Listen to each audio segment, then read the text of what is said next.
అంగం సరిగ్గా స్తంభించలేదనడానికి ఆహారానికి సంబంధం లేదండి. అంగం చాలా వరకు మనసుకు సంబంధించింది. ఆ ఆపోజిట్ పర్సన్ మీద, ఆ లేడీ మీద ఎంత అట్రాక్షన్ ఉంది, అలాగే ఆమె వైపు నుంచి ఎంత చక్కని రెస్పాన్స్ ఉంది అని దాన్ని బట్టి ఉంటుంది. ఆ అమ్మాయికి ఈ అబ్బాయి బాగా నచ్చాలి, ఈ అబ్బాయికి అమ్మాయి బాగా నచ్చాలి. రెండు రకాలు ఉన్నట్లయితే తప్పకుండా ఉంటుంది. జనరల్గా ఏంటంటే అంగం సరిగ్గా స్తంభించట్లేదు అంటే చాలా వరకు అంటే కొన్ని రకాల అనుమానాలు ఉంటాయి, భయాలు ఉంటాయి, అపోహలు ఉంటాయి. దాంతో వాళ్ళకి అంగం స్తంభించదు. సాధారణంగా అసలు అంగం స్తంభించకుండా ఉండడానికి సాధారణంగా ఏంటంటే ఒకటి యాంగ్జైటీ, ఒక రకమైన తెలియని భయం, కంగారు, ఆందోళన చాలా కామన్ థింగ్ అది. అలా కాకుండా హార్మోన్స్ డిఫిషియన్సీ, టెస్టోస్టెరోన్ అని మేల్ సెక్స్ హార్మోన్ ఉంటుంది, అది తక్కువగా ఉంటే కూడా అంగం గట్టిపడదు. అలాగే ప్రోలాక్టిన్ అనే ఒక హార్మోన్ ఉంటుంది, అది ఎక్కువగా ఉన్నా కూడా అంగం స్తంభించదు. అలాగే థైరాయిడ్ హార్మోన్ తక్కువగా ఉన్న అంగం స్తంభించదు. కొలెస్ట్రాల్ హార్మోన్ ఎక్కువ ఉన్నా, కొలెస్ట్రాల్ సంబంధించి ఎక్కువ ఉన్నా కూడా అంగం సరి స్తంభించదు. ఇది కాకుండా షుగర్ ఉన్నా, బీపీ ఉన్నా కూడా అంగం స్తంభించదు. షుగర్ ఉన్న వాళ్ళకి రక్తనాళాలు సన్నబడిపోయి దానివల్ల సెక్స్ పరం కోరిక కలిగినప్పుడు పురుషాంగం తగినంత రక్తం వెళ్ళ కలుగుతుంది. అంచేత మన ఆరోగ్యం కూడా, ఆరోగ్య ఎఫెక్ట్ కూడా చాలా ఉంటుంది. అలాగే మీరు అన్నట్లు ఆహారం గురించి అన్నారు అనుకోండి. ఆహారం అంటే ఎవరి సరైన ఆహారం తీసుకొని ఉంటారో, నీరసంగా ఉంటే సెక్స్ ఎక్కడి వస్తుంది? సెక్స్ చేయాలంటే ముందు హుషారుగా ఉండాలి, మనిషి ఎనర్జెటిక్గా ఉండాలి.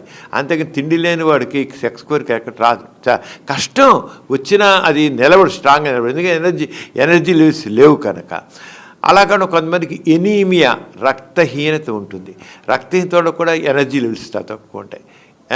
ఎంచేత ఎవరికైనా చాలా ఏమైనా రక్తహీనత ఉందా చూసుకోవాలి. అలాగే శారీరక బలహీనతలు చూసుకోవాలి.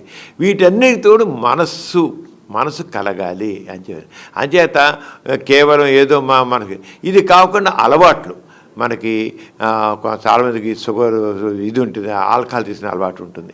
ఆల్కహాల్ తీసిన అలవాటు డయాబెటిక్ న్యూరోపతి అని డెవలప్ అయ్యి దానివల్ల అంగం ఆల్కహాల్ తీసి బాగానే ఉంటుంది, స్టిమ్యులేషన్ వచ్చి టెంపరీ. మరి కొంతకాలం ఆల్కహాల్ తీసిన తర్వాత నరాలు బొద్దు పడిపోయి ఎంత తీసుకున్నా అంగం గట్టిపడదు. అలాగే స్మోక్ చేస్తే కూడా లోపల ఎథిరోస్క్లెరోటిక్ కండిషన్ అంటాం. దానివల్ల స్మోకింగు, ఆల్కహాల్ రెండు కూడా సెక్స్కి శత్రువులు, అది గుర్తుంచుకోవాలి. అలాగే షుగర్ కూడా సెక్స్కి శత్రువు, అలా కొలెస్ట్రాల్ కూడా సెక్స్కు శత్రువు. వీటన్నింటినీ కంట్రోల్లో పెట్టుకోవాలి మన అనారోగ్య పరిస్థితులు. అలాగే గుండె జబ్బు ఉంటే గుండె బలం ఉండదు కదా, గుండె బలంగా ఉండే కూడా అవ్వదు. అది ఎప్పుడైనా అంగం గట్టిపట్టలేదు అంటే మామూలుగా ఆరోగ్యం తెలిస్తే ఓకే, మనం వేరే ఏముంది మనకి మానసికంగా భయం ఉందా, కంగారు ఉందా కాదు. అలా అనారోగ్య పరిస్థితులు వాడు, నీరసంగా ఉన్నవాడు మాత్రం తక్కువన్నీ చూడాలి. అంటే ఇప్పుడు మామూలుగా మార్కెట్లో నీకు సెక్స్ బలహీనత, నీకు అంగం గట్టిపట్టలేదా, నీ శీఘ్రస్కలనం అవుతుందా, ఈ గుళికేసుకో బ్రహ్మాండంగా ఉంటుంది పెట్టడం, అన్నీ హంబక్.